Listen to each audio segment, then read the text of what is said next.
Perfect. Hi, Arkadi. So welcome to our YouTube channel. So hi, everyone. My name is Adela Mehijanic. Welcome everyone who are listening to this from beautiful Vienna. It's a little bit cooler today, so I'm very grateful for that. Arkadi, welcome to our YouTube channel. Thank you. Thank you for the invitation, Adela. Yeah, thank you for joining. So let's give it a start. So we had a little small chat before, so we are warmed up, ready to go. So tell us a little bit about who is Arkadi and you know, what's behind that business that you are building.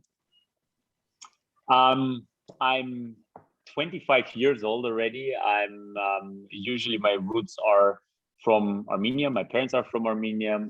I'm born in Russia, and now I spend the half of my life in Austria. I'm calling it a global citizen.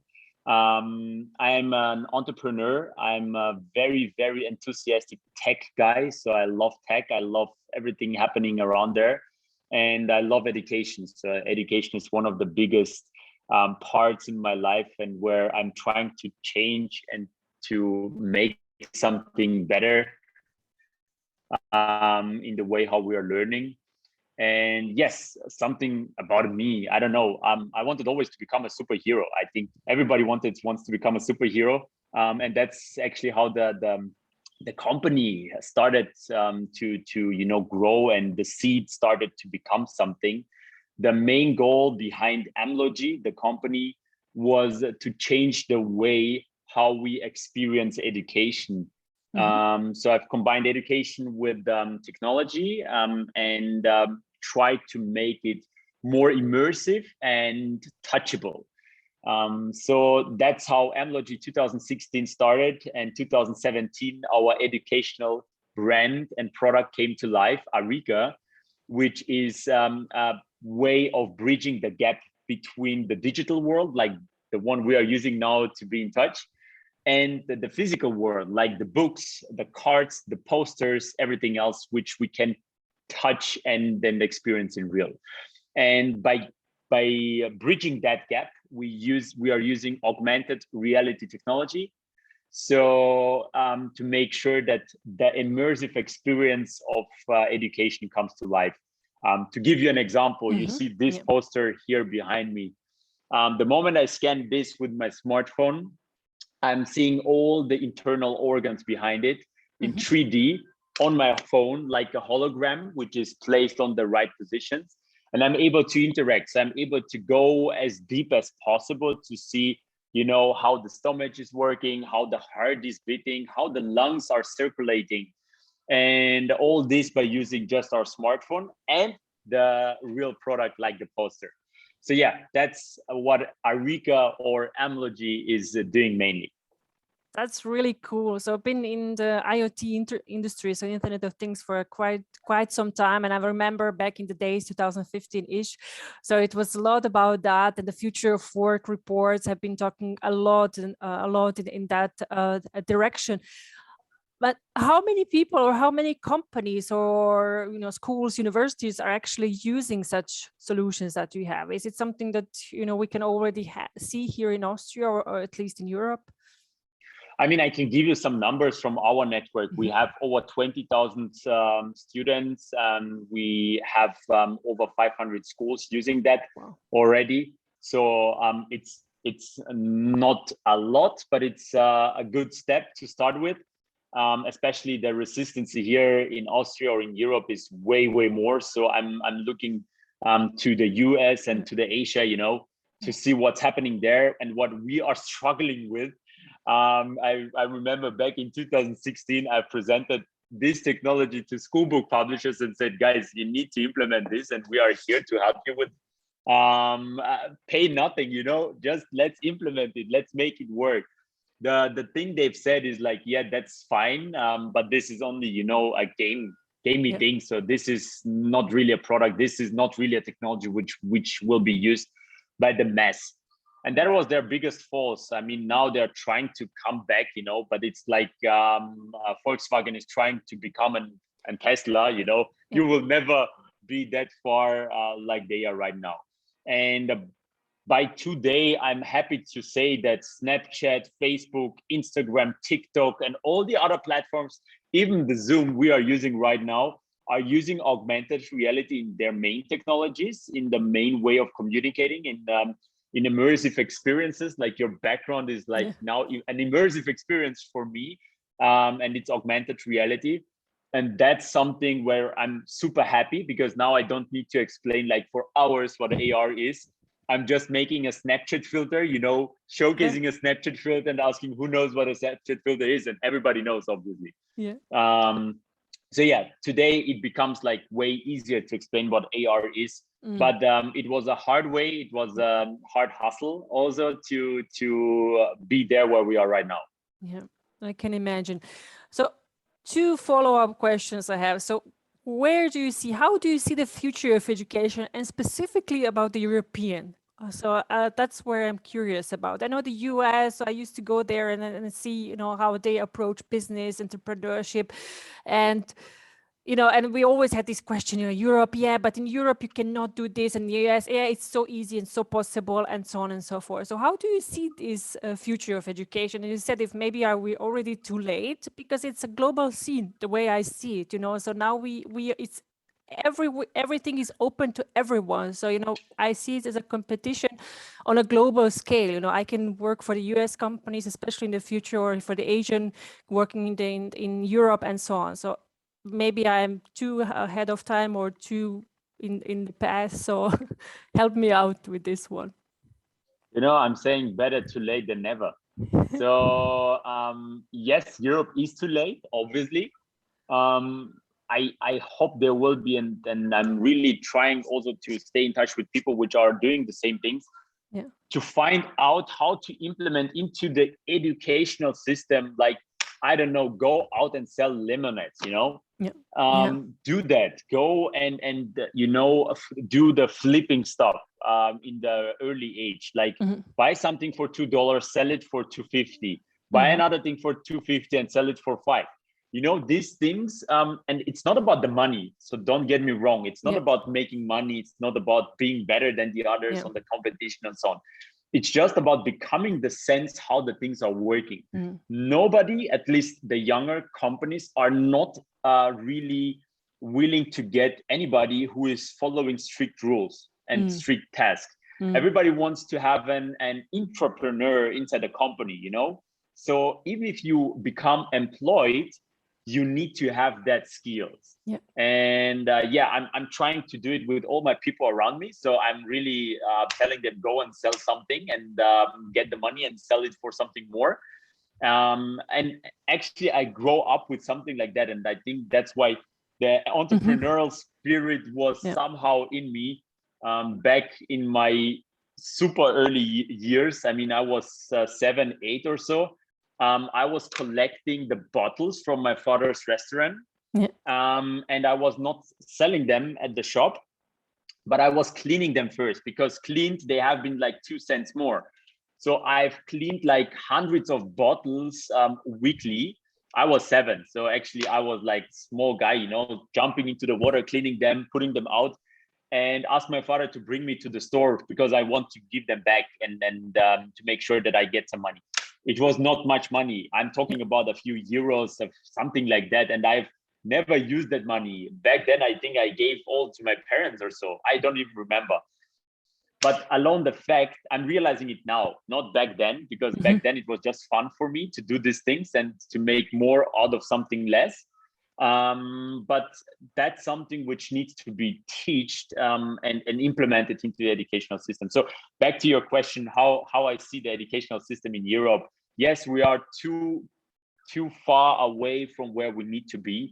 I mean, the educational system is based on you know, hundreds of years of things which have been built back then. They are not actual anymore. And there is the hope part where I hope it will become better, and there is the do part where I'm doing and I'm trying hard to make it better and to reach that part, especially in bringing immersive technologies into the educational system and showing we cannot say no to somebody which we never tried out. We, you know, it's like, let's stay in our safe part, not think outside of our box, and not go outside of our box because we don't know what's happening there, yes, the possibilities are very high that you will fail. But the possibilities are also very high that you will learn out of every fail. Sure. You know, there is a great saying I've read actually today, which is saying, I don't know from where it was or from whom. It was, I've opened it actually right now because I had it on a mail from Thomas Edison. I have not failed. I've just found 10,000 ways that don't work. And, you know, this is something we should learn more and more in the schools, and not like go in and learn how to become a part of a process we need to be afterwards.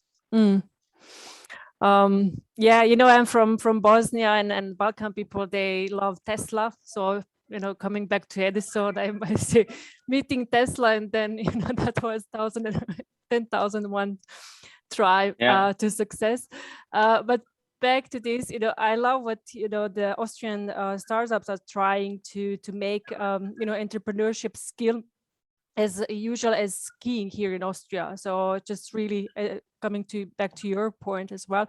I love what you say with, you know, hands-on approach, you know, skin in the game, basically, so to for our younger generation, for us as well, you know, because I remember in my school, so I went back to my school, and the director said, you know, now there are no great generations like you were and your generation. Now everybody wants to be a YouTuber. Now everybody in the school wants to be a YouTuber. And I was thinking about that. I said, yeah, but it would be fun to, you know, give the opportunity to these kids, you know, go and make a YouTube channel, you know, go and make a YouTube channel and see how it is, you know, if it's, is it that easy? So it means like 10, 12, or maybe even more hours of work to get to that point. You know, it's just fun to see, you know, the numbers, like thousands, hundreds of thousands of followers and this and that, but we don't see the behind the scene, and we don't see the whole story of people working day and night, you know, and, you know, competing with big fish on the market. So I think it's good to, you know, bring the reality and show more of what we do. For you as well, you know, you work probably, you know, long hours, I would assume. There's no, yeah, right. It's good to know. It's good to go back. But, you know, the moment the work makes fun, you are not really working. For me, you know, the moment I wake up and I'm not happy to work, it's actually the day I failed completely. So, and I'm happy that till now, since 2016, since 5 years, I'm already an real entrepreneur. I mean, I was before also an entrepreneur. I founded the company in 2000 when I was 19, actually. So 1 year before. But since 5 years, I'm dealing with this, and the only fear I had, literally from the beginning, I asked myself, what if I don't like what I'm doing in 3 years? Yeah. I couldn't continue because, yes, you're right, there are long hours. Yes, you're right, there is a lot of hustle behind it, which is not visible because you always see, you know, the highest Instagram point shots, of the iceberg. So you don't see the total iceberg before.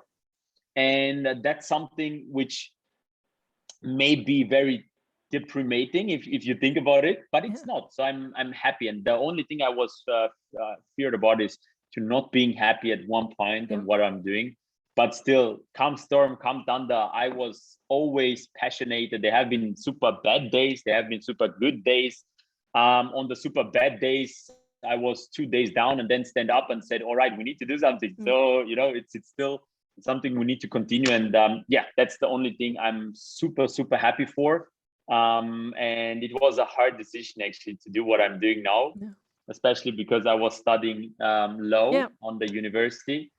And you can imagine, for parents, you know, the only thing they wish is a lawyer, a doctor, I don't know, a professor, engineer, or what's an engineer, something like that. And then you come back like studying 2 years already, and then saying, 3 years actually. You know what? I'm stopping the studying part. And they have been so frustrated, like literally, they have been so down. And I was so sorry for that, but I had no other chance. So I found out that I did it on the same time, like I studied and worked, and then I have several other jobs to finance the company. So the company wasn't going alone for long. And that was something I've then gave up, but not really giving it up, but I said I will do it later on, because I believe the education should be for yourself and for you, and not for the title. So I'm still studying the low part. I'm still studying the stuff, but I'm not making any exams, or anything else, because in my opinion, and I believe and trust in that, you should be the informed captain behind it. And it doesn't change anything if you have the captain title or not, because if you are the captain by the title, but you have never been on a boat, and you have never ruled the boat, you will fail anyway. So yeah, that's the story behind it. We are both, so my husband and I, we are both engineers, and both from Bosnia. And recently I did a really cool podcast with Daniela Wolf. It will be released very soon. And she asked me a quite funny question. Wasn't prepared for it. And she said, what if your girl, so we have a daughter, will be an artist, and not an engineer, not a doctor? Yeah. I was like, wow. Yeah. You got me there. It's like, but see, that's how our society is built. And that's not your fault. It's not the fault of my parents, nobody, it's like the society, how it's built. You are like, the question is what's good for my kid, actually, I would assume. So I have no kids, so I don't know how it feels. So that's why I'm only doing some thesis, but not I was really thinking of your parents, how they felt, in the way when you told them, like, yeah. But still, why we need to become engineers, why we need to become lawyers, doctors, or professors, or something which is, on a higher level watched by the society. So it's a big question I'm asking always myself. So why? The question why, this is something intended from the society. And if somebody is not really forcing, then they are somehow waiting that you do, or you go in that direction. Everybody needs to study. Everybody needs to become, higher educated. In reality, we don't. We can become, I don't know. We are educating ourselves. Yes, that's something I'm agreeing. But we don't need to go for this typical or preference ways. Fun fact: my father is always trying, since 5 years, asking me, but yeah, when will you start to study? Is there any plan or so? Once I told him, I'm studying actually. And he was like so happy, so what, you're studying? So nice. Like, how's it going and so on? And what are you studying actually? And I said, I'm studying the life. And he was like, then back so angry. He said, why are you kidding with me? Like, it's he meant it really. I was studying. I said, I'm studying the life. And I can really tell you that I'm really studying the life. I'm reading a lot of books. I'm learning a lot of new things, new skills. I'm a Photoshop guy. I'm a developer guy. I'm an entrepreneur. I hope I'm a good leader. I'm a good friend. These things which become more valuable in our life, in my opinion, are often put in the back. Career in the front, the rest, which actually makes our life happen, in the back. And there is a super funny story of the fisher. I'm always like so fascinated, even if I'm telling the story to somebody else all the time. There is one manager, he's on a vacation. Not on a vacation, he's actually on a business meeting, but he made sure he has also some vacation afterwards. And on the next day, he has a huge presentation, like before a big consortium. He has a presentation. You need to sell something. You need to showcase the portfolio, how the stuff is going, and how he can convince the people to do what he wants to do. And 4 or 5 a.m., he cannot sleep, and he's like deciding to go for a walk, for a run, for a walk, to set his mind free. On the water, he's meeting a fisher, and the fisher is like having a lot of fishes, you know, and then he's asking like, oh, nice. So like, you had a good fishing day, right? He's like, yes. So I know when to go out, and that's why I had now 5 fishes with me. Yeah. And he's like, what are you going to do with that much fishes? And he's like, yeah, I mean, I will take one for my family to cook something, you know. I will give my friends some in the taberna. I will give out to people. And he said, but are you able to get more? And the fisher is like saying, yes, I am. Why are you not getting more? The manager is starting to think about it, to say, hey, we can get 5 boats getting out on that place where you know the fishes are great. Yeah. After 1 year, we can buy even bigger ships, you know, then we can go out with 10. We will make sure that in 10 to 15 years, you're on the Wall Street. And in 25 to 45 years, you know, you can sell the company. And he's like, why should I do that? And he's like, yeah, but after 45 years, you sell the company, you know, you can come back, you can go every morning to get fishes. And then he's realizing you can get the fishes for your family, friends, and then enjoy your life. And he's realizing that if the fisher starts to go for big, he's still on the same way after 45 years as he's right now. And he's like, why should I do that? I'm still getting the fishes, not that much, but it's enough for my family, for the taverna, having fun, playing music, getting with my friends. And the manager is realizing that the fisher is actually super happy with his life. And the manager is always going for the bigger thing, for the more money, for the more material stuff, on to be one day after 40 years that happy as the fisher is even today. So that's why I'm always telling the fisher story, to say we should realize what we have right now and the values we have right now, and accept that what we have may sometimes be even more that we think about. Because sometimes we go for a career, for bigger things, to be how we are today, which is actually a paradox and super crazy if you speak it out loud.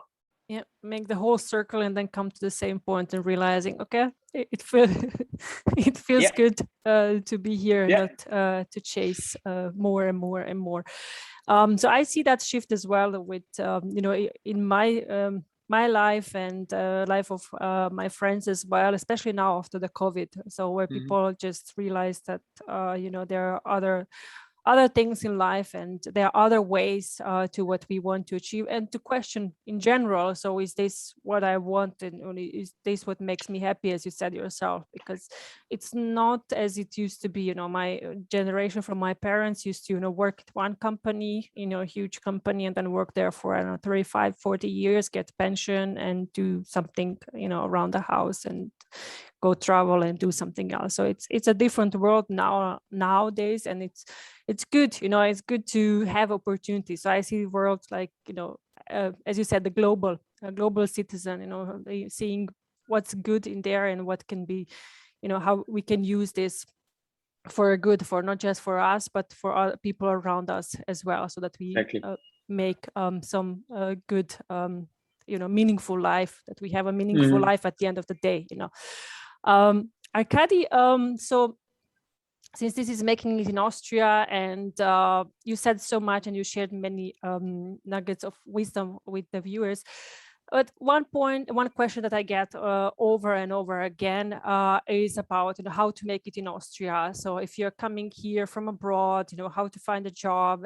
Your story is different, you know, you're an entrepreneur, but any other tips that you have for people when they come here? So what to expect? Cultural shock, language, friends, making contacts, getting into the networks, getting recommended. So anything that you would like to share with us? I mean, it's very subjective, you know. So I'm actually working at the Horrigan also on weekends. For all of you who don't know what Horrigan is, it's the first thing you learn if you come to Austria. It's a wine house, actually, where you are getting wine, tasting, drinking, and then on the side you are eating and experiencing the real Austrian food with a real Austrian environment. So, and I've realized that spending time there helped me, Why there? Because usually nobody, no foreigner knows something about Oregon, because it's a typical Austrian thing. And that means that only typical Austrian people are there. So spending time with people which are typical Austrian will help you to develop the understanding, the meaning, how the stuff is going, how the culture is going, and how it's working. So, and then there is another part which is very, very important. I'm telling this to everybody who is coming to Austria and who is like here, the language. It's like my father is always saying, as many languages as you can, as many human you are. And in this case, it's like totally right. If you know the language, it's not only speaking and communicating fluently with the people to understand them, because I believe our life and our human beings and our problems, our solutions are all, based on communication, on communication between people. And if you can solve that one gap by communicating, you don't only understand the people better, but you also understand the culture, why they talk like that, why they say things like that. And language is like something I'm really I'm like, that's one of the most important things I can really advise to go for. The rest, like finding new people, of course, I mean, that's nothing, but not everybody's extra, how it's called, extrovert, and nobody's, and nobody need to. I mean, these are two different worlds. Why somebody who is introverted needs to be extroverted to be somewhere accepted, so that's not the case. But the case is finding hobbies, finding things you may like, going on meet people there which may share the same values and may share the same ideas. And don't forget your own community. So I'm really against saying go only for Austrian and make sure you are only into Austrian to be integrated. That's bullshit from my opinion, because forgetting and leaving the roots is more worse than everything else. That's why making sure you are still close to your community, no matter where you are from, you will find people which are speaking the same language, are from the same country, are meeting on the same spaces. And be in touch with them, share your story, share your knowledge. I mean, that's something typical if you are talking to foreigners. Oh, I heard somebody got the red, white, red doing like these steps. Can you call him and ask how he managed to do that? So we know how also to prepare our stuff. So these things are very, very important, because you need to know the Austrian people are not really in touch with the problems foreign people have. So going and asking Austrian people is the wrong thing you can do. Go and ask people who did it already, survived, and they failed maybe, but they can teach you and help you to do it the right way. So those are the nuggets I will put into the air. Cool. I sign all of them. So they are really. And the last one, as you said, we find shortcuts. It's unbelievable. So that's how foreigners, survive, because you find the shortcuts. I cannot go like ours. If you ask the Austrians, he will send you the website. Here's the link and read it. And it's like, yeah, but I did that and I'm not getting anywhere. And moment I talk to my people, to Bosnian or Balkan, so Croatians, or to you, like, okay, I'm not getting further, like, call this person. Oh yeah, my friend did that. Here's the number. That's how we, did most of the paperwork for our daughter. So we called a friend, he called the other friend, and then we solved it pretty easy. Everybody else went to finding the online appointment. We just, prepared the documents and went, the analog way and brought it over there, and it solved everything. Because we called one person and he said like, yeah, no, forget that. Do this way, it works. So, and you need these people, to find the shortcuts. You need to be around with the people to find the shortcuts. Otherwise, you will end up, waiting everything for years. Arkadi, thank you so much. Before we wrap up, what is that you're reading, or is that any book that you would like to share with our community? Podcasts are allowed as well. I mean, the podcast I would like really to share with everybody is Ali Maloji, the Ali Maloji show. I mean, it's in German, but Ali Maloji is making. It's super awesome. I mean, I love the podcast, and it's giving a lot of insights, not only for foreigners, but also for Austrians. And he is a foreigner himself, so it's a kind of a connection you can easily build and you can learn the language. So that's very important. Watch videos, watch TVs. That's mainly how I got into this thing, and listen to podcasts to learn the language better. What's also great, I mean, I got this as a gift, and on this, I want also to thank to Wolfi for this awesome gift. The subtle art of not giving a fuck. Like, it's so awesome. You will learn a lot of things. Like, you don't need to be super special at all, you know. You just can be an average and you can be happy. And that's the Fisher story actually also saying. I'm really recommending it, and then wishing everybody to dive into more nuggets, into more books, more podcasts, more information, and just developing more skills. You know, we are in a digital era. If somebody is telling to me today, I don't know how to earn money, the first thing I'm doing is I'm buying this person a Udemy course on something the person is interested to. And then I'm telling, learn and earn money with it. So it takes you maybe 1 week to learn, to prepare for that skills. And then you're able to sell it already on the internet. So yeah, the survival mod from a foreigner, I kept it as an entrepreneur. So there is always a way to survive and always a way to make out of it. Thank you, Arkadi. It's good to see that you're not only surviving, you're thriving as well. So this is really good. You know, it's good to just feel that you're like feeling safe, and now you can do even more good for for your community, for your business, for your team, for the community around yourself.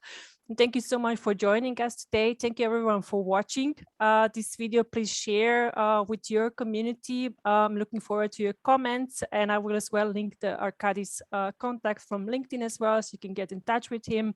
And I will link this link to the Ali Maloji's show. Ali, if you're looking, so I'm looking forward to have you one time on our show. So don't be shy. We can do it in German as well. So thank you, Arkadi. Thank you so much. It was a pleasure to have you with me.